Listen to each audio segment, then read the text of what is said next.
I think, once again, first and foremost, those screening questions for the occupants, I think it's going to be very important, because you don't want to send a worker into a home or other indoor environment where there could be a positive coronavirus case.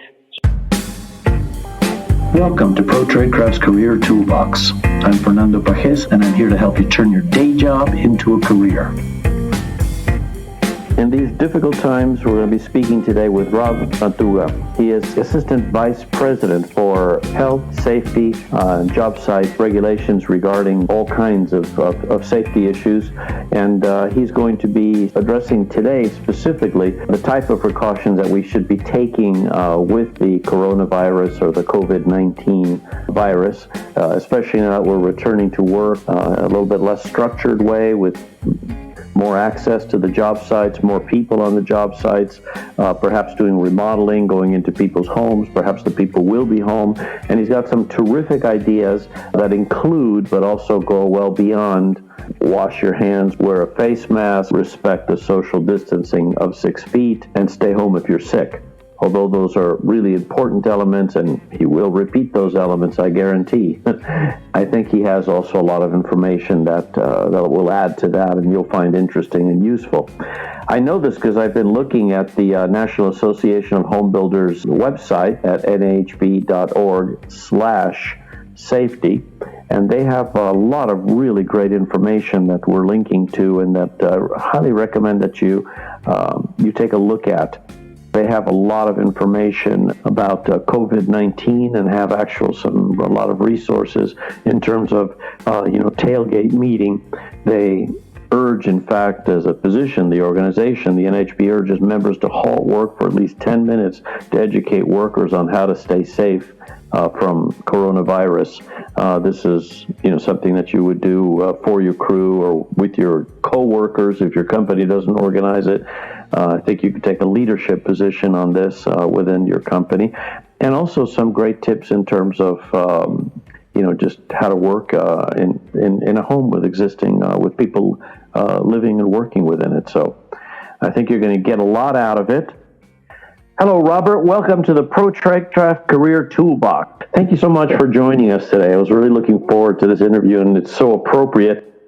And I think, probably some of what we're going to talk about will apply long after the virus is over. Tell us a little bit about the work of the NAHB, that's the National Association of Home Builders, regarding labor, safety, and health specifically. Yeah, sure. The National Association of Home Builders, or NAHB, and our members really work to ensure that housing is a national priority and that all Americans have access to safe, decent, and affordable housing, whether they choose to buy a home or rent. Job site safety is really a key focus area for NAHB. For nearly 30 years, NAHB has really been at the forefront of educating the residential construction industry about how to eliminate preventable accidents and to really operate safe job sites. NAHB has developed a number of educational resources and safety training materials. We work with our Construction Safety and Health Committee, which are builders that are out there on the field day in and day out. These materials are really intended to help and educate employers as well as workers on the various safety and health hazards that our industry faces, whether that's electrical issues, fall protection, how to use ladders safely, trenching and excavation, silica dust. There's many different hazards that are out there on the job site, and to better understand and comply with the myriad of occupational safety and health, or OSHA, requirements. OSHA is the Federal Occupational Safety and Health Administration, and they really oversee and write rules and regulations that every employer has to follow to make sure that workers are safe on the job site. Workers have to kind of follow the rules too, don't they?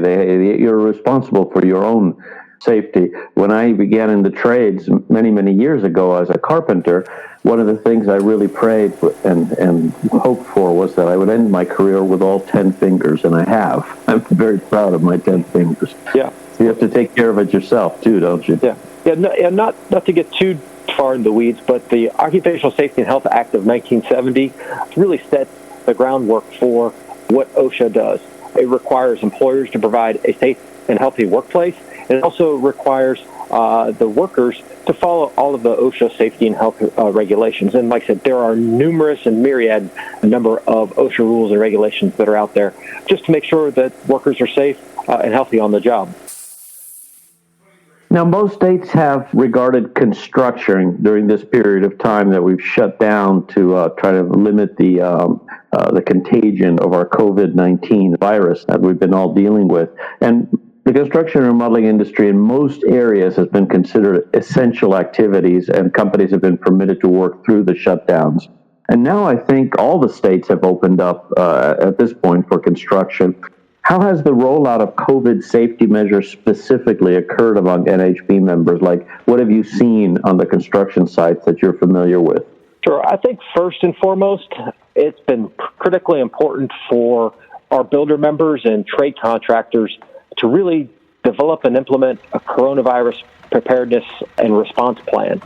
NHB early on was able to develop this guidance that every construction employer and employee could use to reduce the risk of exposure to COVID-19. And this plan is really describes, how to prevent the worker exposure to coronavirus, protective measures that should be taken on the job site, personal protective equipment and safe work practices that should be used, cleaning and disinfecting procedures, and what happens if a worker is unfortunate enough to have COVID-19 and is sick on the job site. Really, this document is a template that individual contractors should carefully review and really tailor to their own job site. And even many state and local jurisdictions, as they're reopening, are now requiring preparedness and response plans to be in writing. Luckily, NHB, like I said, and with our construction industry partners, wanted to really standardize and streamline this plan that we've put together, and it's available free. And since it's a template, it can be customized really to your local conditions, your local requirements, and your particular needs. So really, contractors should consult with their state and local ordinances regarding really what is essential work in the areas and what contractors should be doing specific to their local areas. And I will say contractors should continue to monitor developments in this area because they're even continually changing. So I think that's first and foremost is to develop that plan. What else are we seeing on construction sites? I think screening is a big issue right now. I think that employers and contractors out there are really using screening questions to make sure that anybody that comes to the job site, whether that's workers or other visitors, really asking them some simple questions such as, have you been in close contact with a person that has any signs or symptoms of COVID-19? Does anybody in the household, have they been in contact with somebody that has been tested and shown signs or symptoms or has been diagnosed with COVID-19? And then the other thing is that temperature screening. I think that's another mechanism. We're not seeing that a lot on residential construction sites, but on some commercial sites, we're seeing them do temperature screens as well as screening questions to make sure that anybody that's coming to the job site is not infected with COVID-19. So I think that is sort of the second thing. And then there's other things that I think that we're seeing that builders are doing, making sure that they're eliminating all non-essential visits to the job site. Sometimes there are job site tours, there are vendor demos. Those are being eliminated on the job site. Any visitors that do come to the job site, we're seeing contractors keep a visitor log, tracking those visitors that do come to the site, and then really keeping only essential personnel on the job. And when visitors do come to the job site, keeping a log of those visitors that do come to the site, just in case, if somebody does test positive for coronavirus and had interaction with other visitors on the site, you're able to now potentially trace those back. I think it's also important that companies are now limiting crew sizes. And I think even in the state of Pennsylvania, in the state statute or the state return to work order, it limits the number of individuals that can be on any given job site. And I think in Pennsylvania, it limited it to the number of only 4 per home building site. 4 workers at a time per home building site. Yes, that's correct. And that's just in the state of Pennsylvania. The key here is just really, limiting the size of the crews. And also, if you've got 2 large crews, you continue to allow those crews to always work together. You're sort of limiting exposure. So if one crew has somebody that tests positive, that only impacts that one crew instead of allowing the workers to go from crew to crew and sort of intermingle those crews. Make it a family group, if you will, on the job site. The same people work together all the time versus a lot of mixing and, different people showing up on the different crews. That's interesting. What about on the practical sense? We hear a lot about, social distancing, masks, hand washing. We hear that every day. What about establishing sanitary conditions on the job site? Tell me a few specifics in the job site environment. For example, you talked about disinfecting. Yeah, I think regularly cleaning and disinfecting, really that's the frequently touched surfaces. Obviously, tools and equipment, door handles, the porta-john, handrails, and even cell phones. I think that all of those need to be cleaned and disinfected on a regular basis with an EPA-registered household disinfectant that's geared towards killing the coronavirus or the COVID-19 virus. And I think one other important part about the disinfecting, obviously, as you're framing a house, touching different parts of the structure, I think that those aren't the frequently touched items. I think it's the other things. It's the tools and the equipment. And I think it's really important to remember to follow the manufacturer's recommendation for sanitizing all of the tools and equipment. You definitely don't want to use a harsh chemical that could damage your $300 piece of equipment. So make sure that you're following the recommendations of the manufacturer when you're cleaning and disinfecting those tools and equipment. I guess it'd probably be important to have your own tools too, and over shared tools, so that you're in contact with your own equipment all the time versus trading it around. Yes, absolutely. I think that a couple of things. You want to make sure that you are using your own tools, your own equipment, and not sharing those if at all possible. We recognize that the way the construction industry is set up, oftentimes tools are shared amongst one another. It's important to try to limit that. And if you can't, certainly clean and disinfect those tools on a regular basis as well. What about for remodeling contractors that are working in a home with occupants? An existing home, the family's living there and you're coming in and out could be repair work or it could be some remodeling. Are there any special precautions that you would take to protect the customer, the family, and or yourself? Yeah, I think that's an excellent question. I think when workers are performing construction or even maintenance activities in an occupied home or office buildings or any other establishment, these locations, I think, really present a unique hazard with regards to COVID-19 exposures. I think, once again, first and foremost, those screening questions for the occupants, I think it's going to be very important because you don't want to send a worker into a home or other indoor environment where there could be a positive coronavirus case. So you want to ask some of those simple questions, such as, have you been confirmed, or is anybody in the home or any of the occupants confirmed positive for COVID-19? Is anybody experiencing signs or symptoms of COVID-19, such as fever, shortness of breath, cough? Those are the types of things that I think the screening should be done if you're going to go into an occupied home or office building. Also, during this work, I think, once again, it's going to be really critical that the employees and the workers sanitize their work areas upon arrival, throughout the workday, and immediately before departure. And I think the companies make sure that they need to provide alcohol-based wipes for this particular purpose. And I think, finally, the workers should also ask all of the occupants to keep that personal distance of 6 feet, that social distancing at a minimum. And then, obviously, workers should wash and sanitize their hands immediately before starting work and right after they've completed the work. If there's not a wash station available, using hand sanitizer with at least 70% alcohol is a good rule of thumb. Now, you have a kind of a tailgate type list of precautions and all that NHB publishes. Would you give me that website so our listeners can go to it? So we've got a number of free safety training and OSHA compliance guidance information available at www.nahb.org/safety. We've got construction safety toolkits, which are easy-to-use guides that help builders address the most pressing safety issues, such as fall protection, trenching and excavation safety, confined spaces. And we even have some information about how to survive any kind of OSHA inspection. We also have short video toolbox talks that are about 5 minutes each that also have accompanying handouts that really present relevant and timely safety information from ladder use to heat stress to safe driving. And like I said, it's all available at for free at no cost to both NHB members and non-members alike. Well, good. That's a great resource, especially for guys that are maybe put in charge of a crew and need to do the job site tailgate safety meeting, and that's a great resource. You can, I imagine, show the videos on your phone and then discuss a little bit and get on to work. There's one other note about our free safety resources.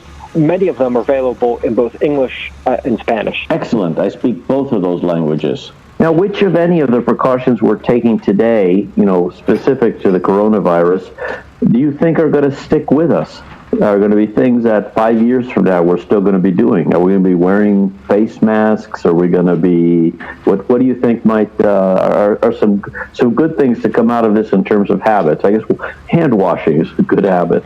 My mom has always told me that. Yeah. I think this is an excellent question, and it's really the $64,000 question that everybody keeps asking. These safety precautions specific to COVID-19, how long are we going to continue to follow these? I think, according to the CDC, the COVID-19 outbreak can last for a couple of months.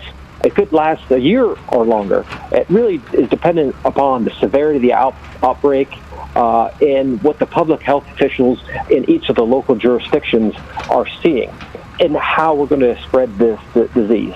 So the question is, what's going to be here to stay in terms of some of the practices that are coming out of COVID-19?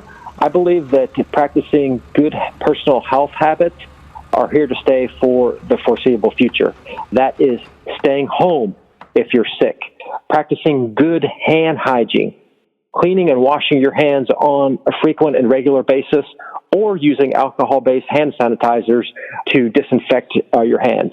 I also think that practicing simple respiratory etiquette, covering your coughs and sneezes.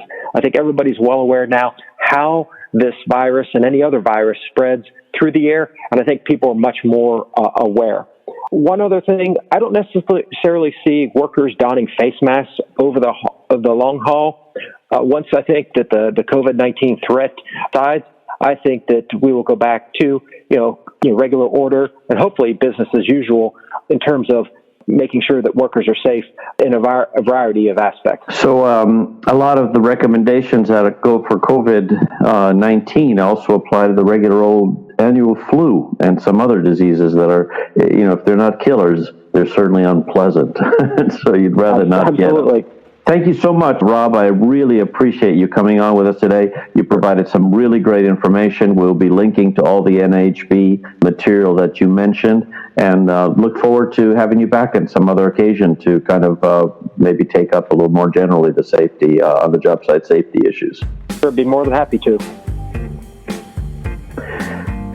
So that was a great information we got from Rob, and some very actionable information actually in terms of how you can conduct yourself on a daily basis to keep yourself healthy and to show respect for your coworkers, and especially if you're working with any clients, customers' homes, if you're meeting with them, if you're seeing them, not only to be respectful in terms of not transmitting the virus should you or they have it, because it works both ways. Protect yourself, protect them. You may even have the virus and not know that you do, because understand, a lot of people don't have any symptoms. You may not be sick, but carrying it. So you're protecting other people, you're respectful of other people, and you're protecting yourself, because you don't want to come down with it. It's not just like a cold. It's a pretty severe illness if you get it. And even if you survive it, you're young, you're healthy, etc. No worries about being one of the statistics, but man, you're going to have a terrible experience that you're not. It's going to be, it's really a bad, I know several people who've been through it. It really is not something you want to catch. But On the other hand, if you transmit to your customer, and this I think is part of the homework, and your coworkers, that you're watching out for them, that you're respecting them. For example, you should use your own tools and not share them, but let's say you were going to share them. The plumber asks if you can borrow your hammer for a second. If you've got some alcohol wipes and you wipe down that hammer before you hand it to the plumber, that plumber's going to consider you a considerate person and someone that's watching out for his or her well-being. If you wipe down the doorknobs and you take care of your space and you sanitize it, not only when you arrive to protect yourself, but when you leave, anybody watching you, particularly a homeowner, is going to know that you are a person that respects other people, that's responsible, that takes the well-being of others and yourself seriously. And by extension, that you're probably a damn good tradesman, because if you take that much care with health and safety, you probably take that kind of care with everything that you do. So you just incorporate that into your best practices, the way that you live your life, with attention, with care, and responsibly. Career Toolbox is a production of SGC Horizon Media Network. I'm your host, Fernando Pajes, and the show is produced by Dan Morrison.